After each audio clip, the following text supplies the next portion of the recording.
في خطوة مفاجئة، قامت الجزائر بعزل سفيرها في موريتانيا، وذلك في سياق التطورات المتسارعة في العلاقات بين المغرب وموريتانيا. يأتي هذا الإجراء في وقت يشهد فيه التقارب بين الرباط ونواكشوط تحولات ملموسة، مما أثار ردود فعل مختلفة في الساحة السياسية الإقليمية. في الأشهر الأخيرة، شهدت العلاقات بين المغرب وموريتانيا تحسناً ملحوظاً، حيث تم تبادل الزيارات الرسمية وتعزيز التعاون المشترك في مجالات عدة، منها الاقتصاد والأمن.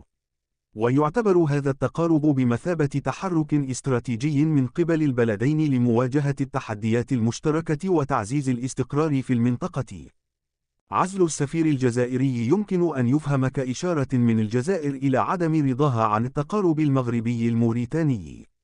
ويعتبر اتخاذ هذه الخطوة محاولة للضغط على نواكشوط للحد من التعاون مع المغرب، وتعزيز النفوذ الجزائري في المنطقة.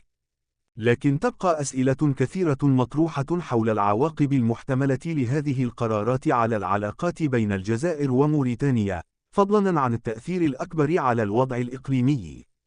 ويبقى مستقبل العلاقات بين المغرب وموريتانيا، وكذلك تأثير الجزائر في هذا السياق، أمراً يتطلب متابعة دقيقة. مع تزايد المؤشرات على تقارب الرباط ونواكشوط، يبدو أن الجزائر بحاجة إلى إعادة تقييم سياساتها وأسلوب تعاملها مع جيرانها لتحقيق الاستقرار الإقليمي.